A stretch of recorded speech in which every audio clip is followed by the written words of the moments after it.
Well, hi there. We're going to make some buttercream biscuits today, and they're one of our family favorites and a big seller here at the Sea Farm.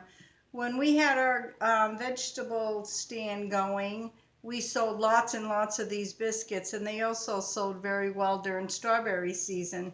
I still do take orders from time to time for folks that know me in the local area. Okay, so let's get going. We're going to put our dry ingredients in. But I'm going to read everything off to you first. Well, not read, I'm going to tell you. This is 4 cups of flour, all-purpose. I only use King Arthur flour. Then we have Bakewell cream. And this can be bought at the New England Cupboard in Winniport, the Winniport Company in Hamden, Maine, right there. Bakewell cream. And also the Bakewell cream biscuit recipe is right here. But there is a secret to the recipe, is when you bake it, you have to watch the baking time. It says shut off after 5 minutes. I do not. I continue baking for about 12 minutes, but you really have to watch your biscuits. There is a trick to it.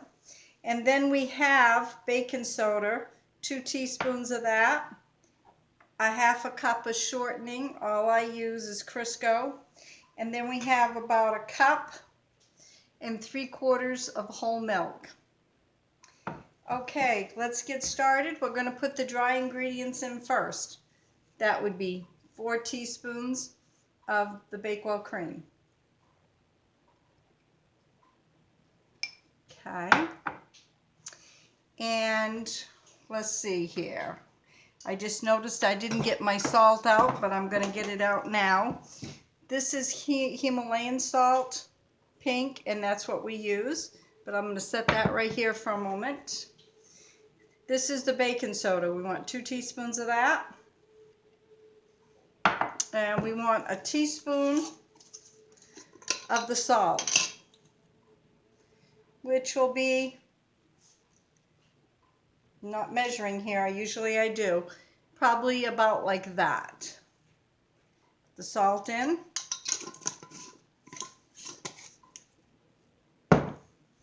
Okay.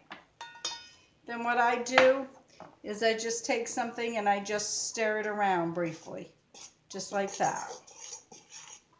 Just stir it. Okay, once that's stirred, what I do is I put my half a cup of shortening in. Put that right in like that.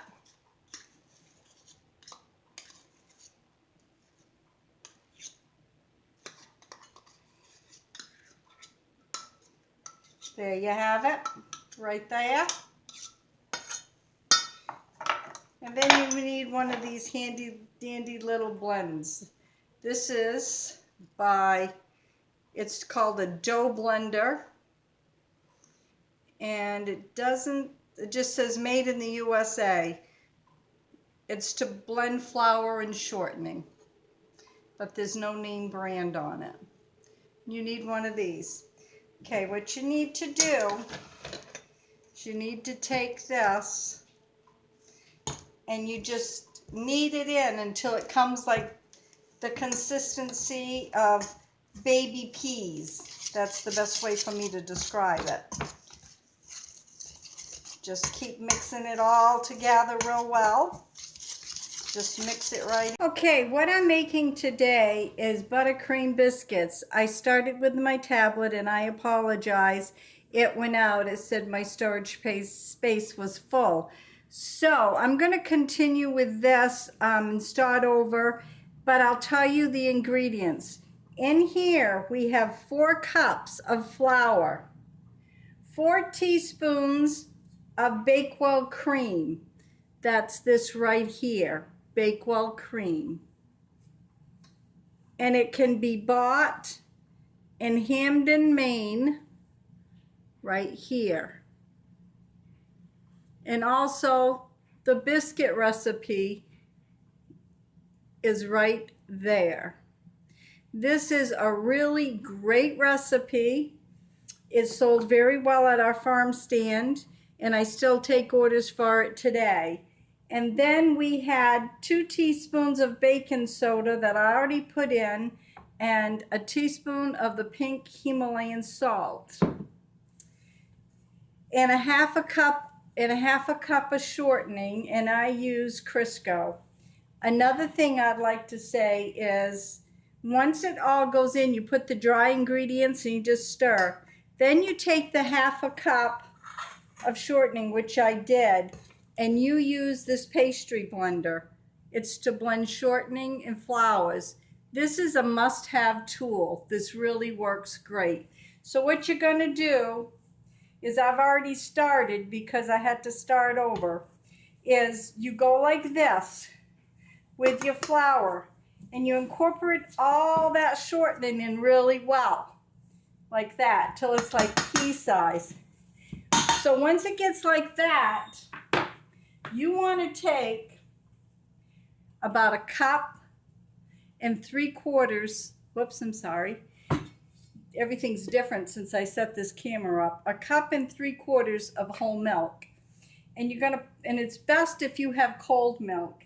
And you're just gonna pour that in, just like that. And then you're gonna take your fork and you're gonna work it real fast. And you're just gonna stir it till it's a nice dough consistency. Some folks want to know why I use these yellow tabs. Well, I use it for all my cooking, yellow, green, whatever I have, is because the dog interrupts me, the doorbell rings, and I have somewhat of a short-term memory problem at times from an auto accident. Not always, but sometimes. So that way, if I forget something, I've got my little cheat notes right there. See how good this dough's working up? It's working up fantastic. We got the cat Bubble wanting to go out right now, but it's gonna have to wait. We're having a snowstorm again today. Just add it to the inches we already have on the ground. That's a great dough consistency. You just pick up these little stickies and move this over. Okay, got my nice board here to work on. And that's basically what you want to see for a dough. Then you don't want to overmix it either. That's very important not to overmix this dough. I have to use this for a cutter because when I had knee surgery back about 6 months ago, mine disappeared. Mine is just like this, but it doesn't have the edges on it. This recipe here will make 12 biscuits. One way or the other, we'll get 12 biscuits. I'm usually pretty good because I've made hundreds and hundreds of dozens of these biscuits. Like I said, they were a real good seller at our farm stand, and I still take some orders today from local folks. So you're going to dump this out. You can put flour on here if you need, but I don't believe we're going to need any. So this, going to take this all out, out of the bowl.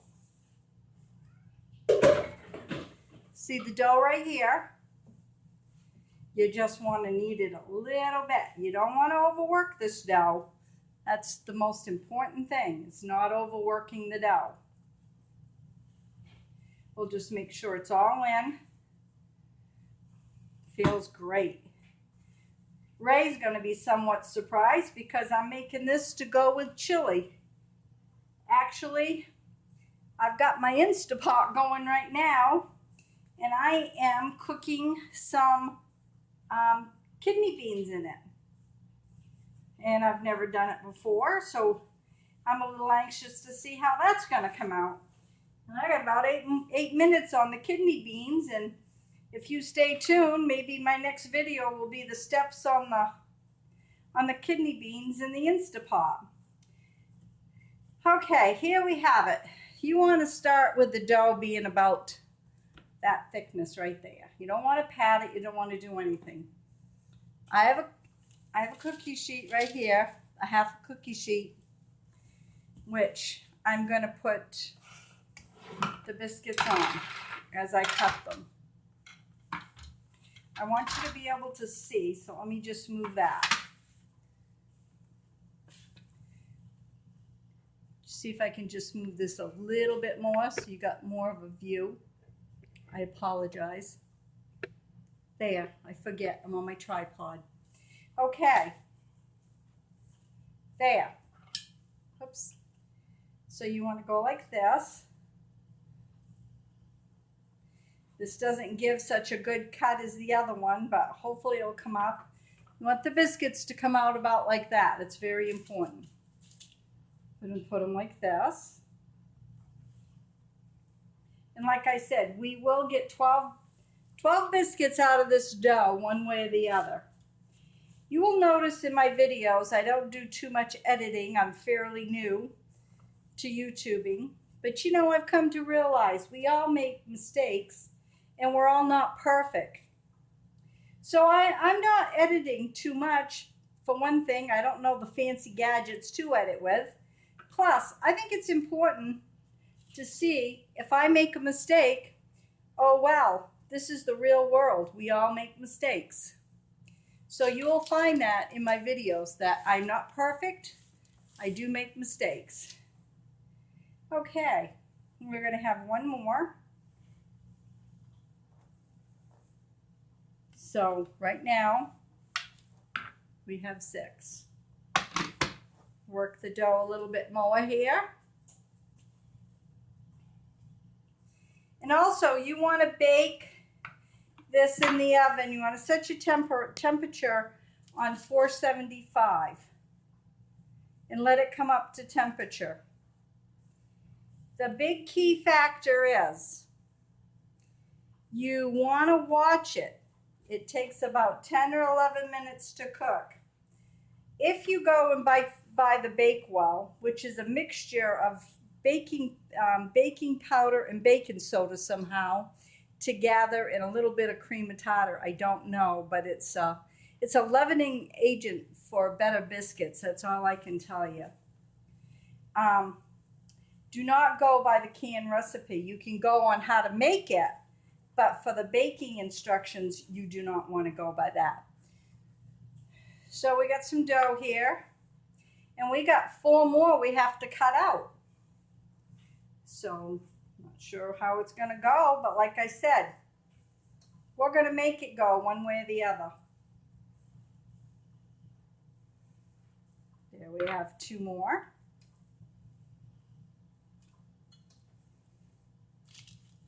Like I said, folks, I'm so used to making these biscuits, I don't know if it's going to come out perfect or not, but guess what? We have 2 more to go. I remember a time we were going to New York to the Culinary Institute to see somebody that we know graduate. And my granddaughter was here, and I said, well, I have 12 dozen biscuits I've got to bake off before we leave for a delivery. And she's like, oh my gosh, Grammie, there's no way. No way we can do that. I said, yes, Miss Haley, there is a way. We are going to get it done. Mind you, she was in high school, very athletic. Well, by the time she got down those 12 biscuits helping me, you'd have thought she had broken arms. And yet you can see there's nothing to doing this. There you have it right there. There's number 12. So you know what I like to do? I don't like to waste anything. So I'm going to just take this, a little secret if you make biscuits. Take this little one right here. Just kind of press it on the bottom. Anything that looks like it's a little low, take it right there. Press it on the bottom. Take this one right here.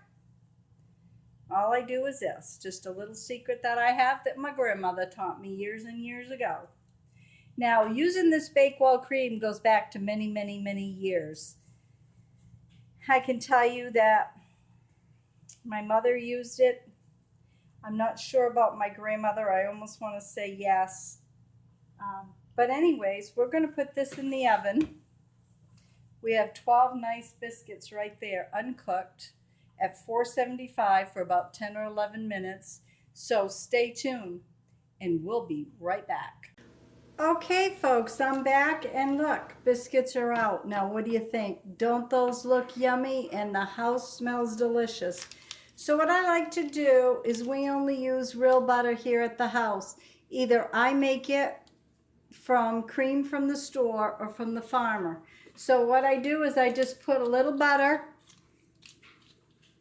on top of each biscuit. And like we say, tastes a lot better with a little butter. Nice and nice and hot. It's falling apart here.